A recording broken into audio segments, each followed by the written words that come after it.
디모데전서 6장 11절에서 21절 말씀을 한 절씩 교독하겠습니다. 오직 너 하나님의 사람아, 이것들을 피하고 의와 경건과 믿음과 사랑과 인내와 온유를 따르며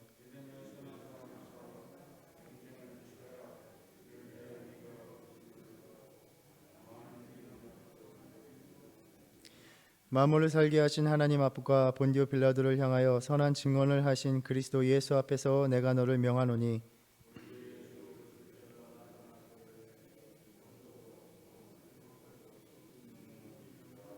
기약이 이르면 하나님이 그의 나타나심을 보이시리니 하나님은 복되시고 유일하신 주권자이시며 만왕의 왕이시며 만주의 주시오.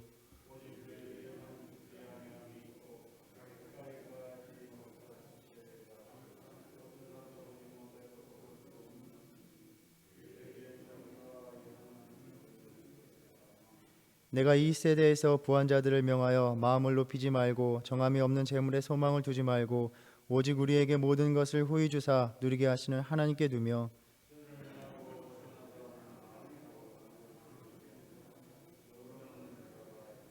이것이 장래에 자기를 위하여 좋은 터를 쌓아 참된 생명을 취하는 것이니라.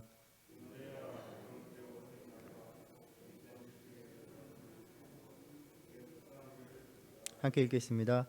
이것을 따르는 사람들이 있어 믿음에서 벗어났느니라.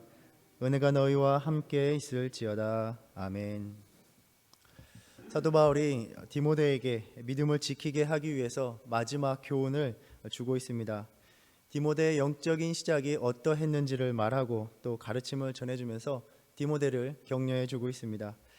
우리가 지금까지 나눈 것처럼 에베소 교회에 있는 그 대적자들은 그릇된 교리를 가르치며 불건전한 주장으로 혼란케 하며 또 논쟁을 일삼기를 좋아하고 마음이 부패하고 탐욕하고 더러운 일을 추구하는 이들이었습니다. 이러한 이들과는 다른 길을 가야 함을 가르쳐 주기 위해서 디모데를 부릅니다. 너 하나님의 사람아, 너는 그들과 다른 사람이어야 한다. 왜냐하면 너는 하나님의 사람이기 때문이다.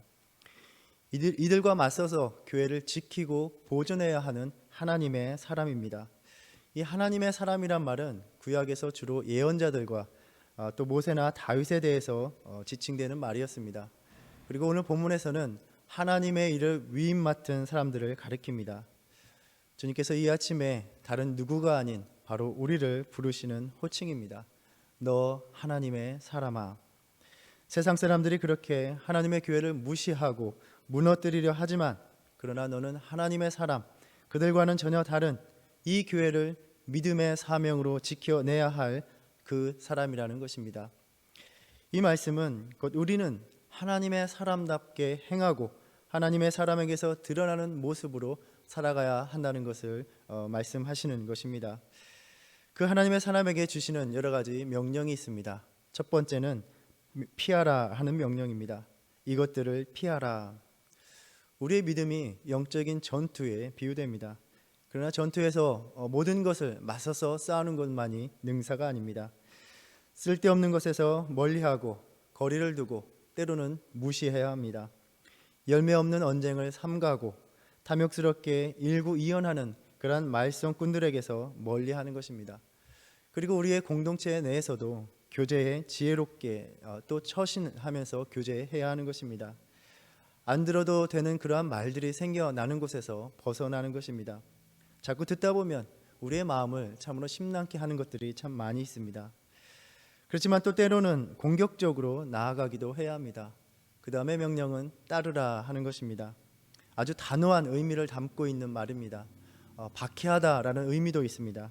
그래서 대상을 끝까지 추격하여 따라가는 일입니다. 신속하고 결단 있게 목표를 향해 질주하는 것입니다. 의와 경건과 믿음과 사랑과 인내와 온유를 따르라.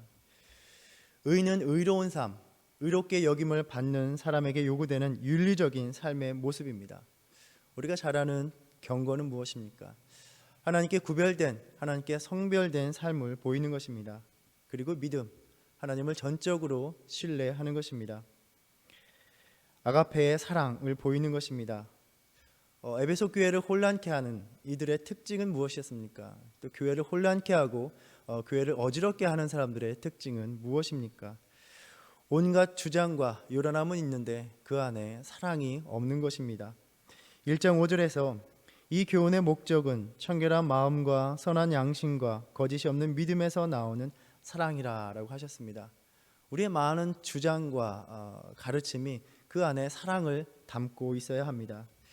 우리는 공동체 사역을 하면서 그 사역 속에서 많은 열정과 열심은 있지만 사랑이 없는 경우를 허다하게 보아오고 있습니다. 모든 일의 결국은 갈등과 상처로 남을 때가 많이 있고 오히려 행하지 않은 것이 더 나은 경우를 우리는 많이 봅니다. 그리고 인내입니다. 하나님의 일을 위임 맡은 이들에게는 참으로 많은 인내가 요구됩니다. 인내해야 할 일들이 참 많이 있습니다. 때로는 다가오는 악한 것들에 대해서 또한 고난을 감수해야 하기도 합니다. 주님의 일을 맡아 행하다 보면 원하지 않게 나에게 닥쳐오는 일들이 참 많이 있습니다. 그 안에 억울함도 있고 희생도 요구됩니다. 예수님께서는 우리를 위해서 끝까지 십자가를 지시고 골고다 언덕으로 가셨고 우리는 그 예수님의 모습을 따라서 인내하며 나아가는 것입니다. 1장 15절에서 사도 바울은 말합니다. 내가 긍휼을 입은 까닭은 예수 그리스도께서 내게 먼저 일체 오래 참으심을 보이사 후에 주를 믿어 영생을 얻는 자들에게 본이 되게 하려 하심이라.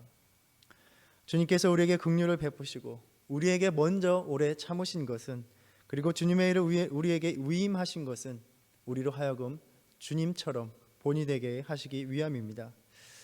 하나님을 거스르는 이 세상에서 하나님의 일을 감당할 때에 우리가 세상과 부딪히지 않고 주님의 일을 감당할 수는 없는 일입니다. 참 많은 일들을 지금까지 교회 생활을 하시면서 직분을 맡고 사명을 맡으시면서 참 별의별 일을 다 겪으시면서 감당해 오셨을 것이라 생각합니다. 주님의 교회가 또 이 공동체가 그렇게 드러남 없이 맡은 자리에서 묵묵하게 인내하는 이들로 하여금 교회는 세워지고 보존되는 것입니다. 디모데후서 2장 12절에 참으면 그리스도와 함께 다스리게 될 것이다, 왕노릇 하게 될 것이다 말씀하셨습니다. 하나님께서는 맡은 이들의 인내를 참 귀하게 사용하십니다. 결코 오늘의 우리의 인내가 헛되지 않음을 깨닫고 사명의 자리를 지키는, 묵묵히 지켜나가는 저와 여러분의 삶이 되기를 바랍니다. 그리고 온유입니다. 이 헬라 문화에서는 온순한 것, 그 온순함을 비굴함으로 해석하고 비난했습니다. 우리가 살아가는 사회도 마찬가지입니다. 온유함을 비친다는 것은 그의 연약함을 드러내는 것처럼 비춰집니다. 우리가 성경을 보면 모세는 온유한 자라고 칭송을 받았습니다. 모세가 구스 여인을 취했을 때에 미리암과 아론이 그를 비방하는 상황이었습니다. 아론은 그렇게 자신을 비방하고 비난하는 사람들 앞에 분노를 드러내지 않았습니다. 아마도 그 분노하기보다는 늘 백성들을 위해서 그랬듯이 그들을 위해서 기도하였을 것입니다. 그러나 우리가 잘 알듯이 모세 역시 한때는 분노의 사람이었습니다. 그러나 주님의 일을 맡아 감당하면서 자신에게 비춰지는 그 백성들의 모습이 바로 하나님 앞에서 자신이 보였던 그 모습이었음을 깨달았을 것이고, 자신을 온유함으로 대하신, 자신에게 오래 참으시는 그 주님을 보면서 그 주님 앞에서 그 역시 다듬어져 갔을 것입니다.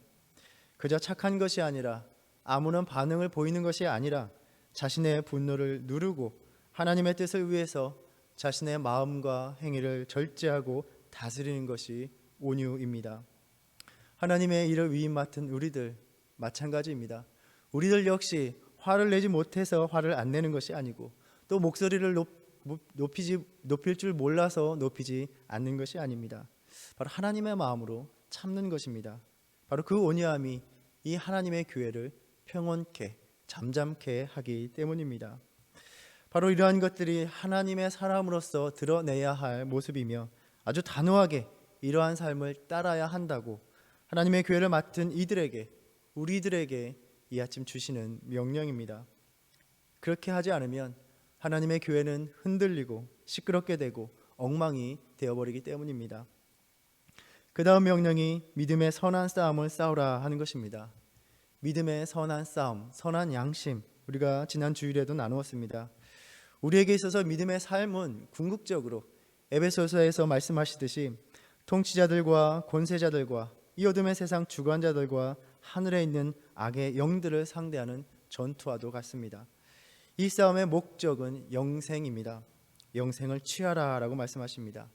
취한다는 것은 강하게 붙드는 것입니다. 디모데는 그렇게 자신의 삶과 사역에서 인내하면서 그의 부르심의 목적이 되는 영생을 붙들어야 하는 것이었습니다. 우리가 신앙생활을 하면서도 이 영생을 붙들지 못할 때, 이 영생을 취하지 못할 때, 영생의 가치를 놓치지 못할 때 우리는 순식간에 눈에 보이는 덧없는 허망한 그 세상의 것들에 눈을 돌리기 시작합니다. 영생의 감각을 잃을 때에 우리의 삶, 우리의 사역, 우리의 믿음의 모든 행위들이 참 덧없어 보입니다. 내가 뭐하러 이렇게 신앙생활을 해야 하나? 무엇하러 이렇게 하나님의 일을 열심히 섬겨야 하나? 우리는 그렇게 낙심하기 시작합니다. 그렇게 주님께서 우리에게 주실 그 영생을 늘 붙들고 취하는 삶으로 하루하루를 버티며 나아가야 하는 것입니다. 이를 위하여 내가 부르심을 입었고 많은 증인 앞에서 선한 증언을 하였도다. 많은 사람들 앞에서 내가 그렇게 하겠다고 고백하였다는 말입니다. 아마도 세례식이나 임직식 때에 보인 고백으로 보입니다. 우리 성도님들 역시 각자의 직분을 맡을 때에 주님 앞에 드렸던 고백이 있으실 것입니다. 그것을 기억하실 것입니다. 주님의 이 교회를 위해서 내가 충성되이 섬기겠다고 결단의 마음을 주님 앞에 드리셨을 것입니다. 하나님의 일을 맡은 우리는 하나님의 부르심을 받았고 그렇게 사람들 앞에서 주님 앞에서 헌신의 결단을 드렸습니다. 그렇게 우리는 만물을 살게 하시는 하나님과 그리스도 앞에서 엄숙한 의무를 지닌 사람들입니다. 빌라도 앞에서 선한 증언을 하신 그리스도, 바로 예수님께서는 말씀과 삶으로 죽음 앞에 그 자신을 던지며 진리를 증거하셨습니다. 빌라도 앞에 나아가 내가 바로 유대인의 왕이다, 하나님께서 보내신 메시아다 고백하심으로써 그 고난 앞에서 하나님의 일을 맡은 자의 사명을 끝까지 감당하셨습니다. 디모데는 또 우리는 바로 그 예수님의 증거 앞에서 사역을 맡은 자들입니다. 예수님이 감당하신 그 삶의 모습이 모범이 되어서 우리를 이끌어 주시고 또 우리는 그분의 삶이 우리에게 실제로 나타나도록 주님을 바라보며 주님의 일을 감당하는 것입니다. 바울은 여기에 더하여 종말론의 논조를 더하면서 더욱 자신의 권면을 강조하고 있습니다. 우리 주 그리스도께서 나타나실 때까지 흠도 없고 책망받을 것도 없이 이 명령을 지키라. 복음을 위임받은 사명, 그 명령을 지키라는 것입니다. 이 명령이 여전히 우리 앞에 주어져 있습니다. 그리스도에 대한 헌신, 교회를 혼란케 하는 대적자들과 대비되는 가르침과 삶, 의와 경건과 믿음과 사랑과 인내, 온유를 통한 복음에 대한 헌신, 그리고 주님이 오실 때까지 끝까지 그치지 않는 지속적인 헌신이 바로 지금 이때에 오늘날 주님의 일을 맡은 우리들에게 명하시는 일입니다. 흠도 없이, 우리가 잘 알듯이 구약에서 하나님께 제물을 바칠 때 깨끗한 그러한 제물에 대한 개념입니다. 책망 받을 것도 없이, 감독에 대한 자격의 요건처럼 목회 서신에서 아주 중심적인 주제입니다. 거짓 교사들이 교회를 혼란스럽게 하는 그 상황에서 책 잡힐 것이 없이 신중하게 처신해야 하는 일입니다. 예수 그리스도가 오실 때까지 상황이 지금처럼 어렵다고 또 많은 변화가 있다고 멈추어서는 되는 일이 아닙니다. 그리스도를 기다리며 그분의 때가 이르기까지 쉬지 않는 헌신, 멈추지 않는 헌신, 교회를 돌보는 이들에게, 바로 우리들에게 명하신 일들입니다. 이어서 바울은 그리스도의 나타나심을 알게 하시는 하나님에 대한 송영으로, 하나님에 대한 영광의 찬송으로 나아갑니다. 이 찬송에는 에베소 교회에, 또한 에베소에 자리 잡고 있었던 황제 숭배에 대한 아주 강력한 거부가 담겨 있습니다. 황제가 아니라 하나님만이 모든 왕의 왕이시며 모든 주의 주이시고 전능하신 주님이심을 담대하게 고백하는 것입니다. 황제는 죽은 뒤에도 불멸하는 존재이다, 그러한 사상을 가지면서 황제를 숭배하는 것이 만연한 세상이었습니다. 그러한 세상의 헛된 믿음과 가치관 앞에서 오직 하나님께만 죽지 아니함이 있고 가까이 가지 못할 빛에 거하시고 어떠한 사람도 보지 못하였고 또 볼 수 없는 이시다 선포하면서 하나님의 절대적이고 초월적인 위엄을 강조하는 것입니다. 그에게만 존귀와 영원한 능력을 돌릴지어다. 아멘. 황제 숭배로 만연한 세상, 하나님이 아닌 다른 것에 대한 숭배와 찬양을 드리는 그 세상의 문화 속에서 하나님의 교회를 맡은 이들은 오직 하나님께만 영광을 돌리며 살아가야 하는 사람들입니다.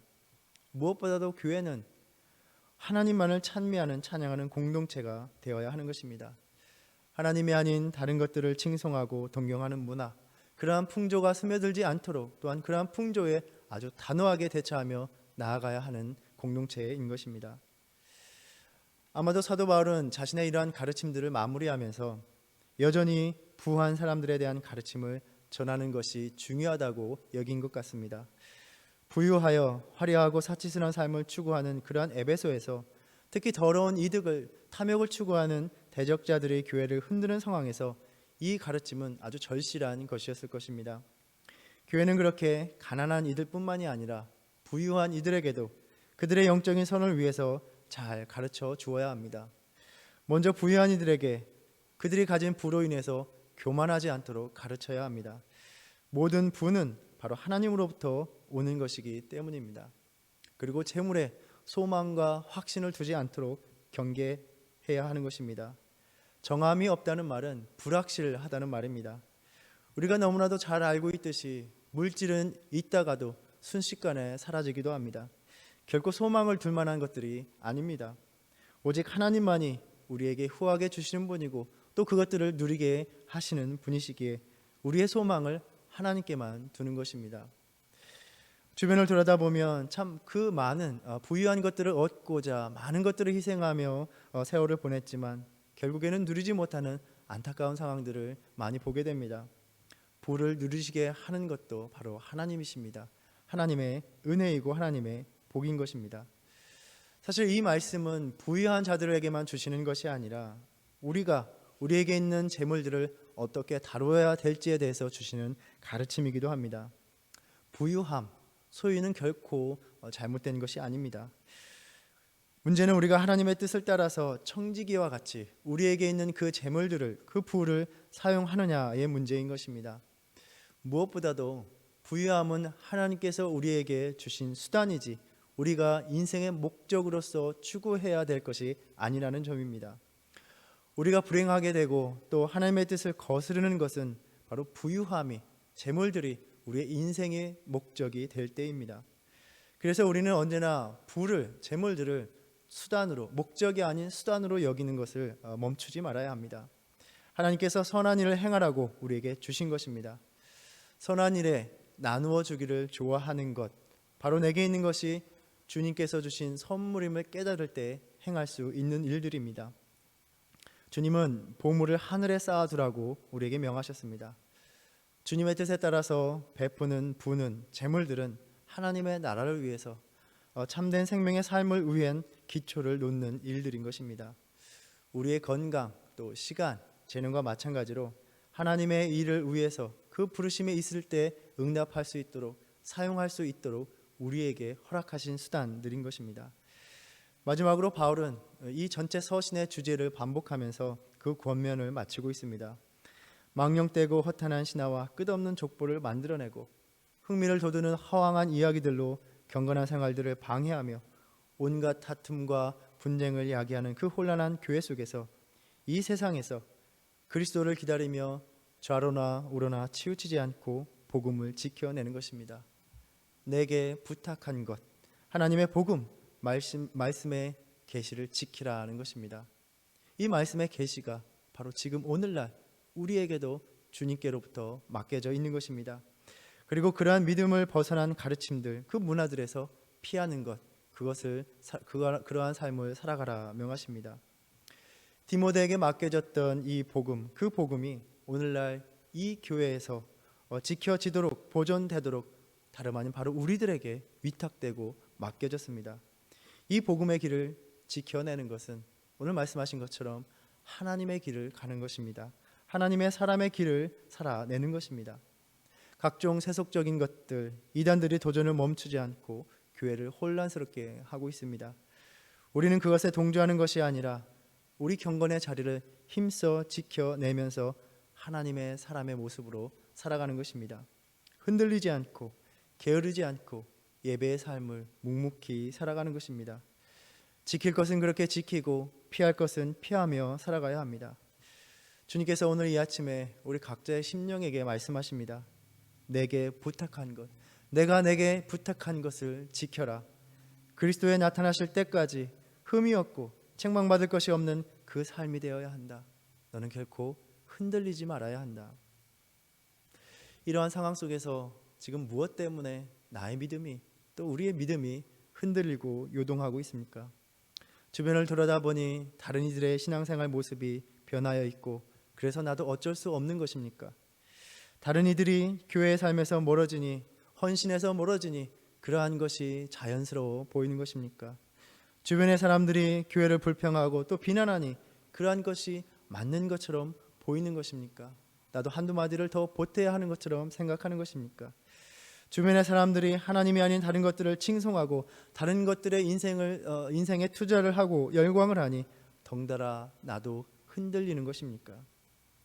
너 하나님의 사람아, 너는 그것들을 따르지 않는 하나님의 사람이 되어야 한다. 이 아침에 우리에게 말씀하십니다. 너는 변함없이 내 자리에서 믿음의 선한 싸움을 싸우라. 내 주변의 사람들은 어떠하든지 너는 내 자리에서 믿음의 선한 싸움을 싸우라 라고 명하십니다. 그리하여 내가 주님께 고백하고 증언하고 결단의 헌신을 드리고 맹세한 바 그 헌신을 다하라 라고 말씀하십니다. 주변의 사람들이 그렇게 어떠하든지 간에 그것에 휩쓸리지 말고 나는 내 자리를 지키며 믿음의 선한 싸움을 싸우는 주님의 명령을 지켜 나가기를 바랍니다. 하나님의 사람으로서 오늘 또 묵묵히 주님의 교회에서 주님께서 맡기신 그 복음의 사명을 감당하는 저와 여러분의 삶이 되기를 간절히 소망합니다. 기도하겠습니다. 주님, 하나님만을 바라볼 때에 우리가 믿음에 굳게 서서 동요할 이유가 아무것도 없음을 다시 한번 깨닫습니다. 변화된 상황에서 변화된 사람들 속에서 있어야 할 것처럼 흔들리고 중심을 잡지 못했던 어리석음을 고백합니다. 주님, 다시 주님이 명하신 그 믿음의 자리에 서서 주님이 맡기신 그 복음의 사명 감당하게 하여 주시옵소서. 하나님의 교회, 그 어떤 누구가 아닌 바로 나 자신에게 맡기신 줄을 압니다. 이 교회를 지키기 위하여 십자가의 피로 증거를 이루신 예수님의 길을 따라가며 주님이 만유의 주로 오시는 날 기쁨으로 영접하는 그 믿음 되게 하여 주시옵소서. 예수님의 이름으로 기도드립니다. 아멘. 하늘에 계신 우리 아버지여, 이름이 거룩히 여김을 받으시오며 나라의 임하옵시며 뜻이 하늘에서 이룬 것 같이 땅에서도 이루어지이다. 오늘날 우리에게 일용할 양식을 주시옵고 우리가 우리에게 죄진 자를 사하여 준 것 같이 우리의 죄를 사하여 주옵시고 우리를 시험에 들게 하지 마옵시고 다만 악에서 구하옵소서. 나라와 권세와 영광이 아버지께 영원히 있사옵나이다. 아멘.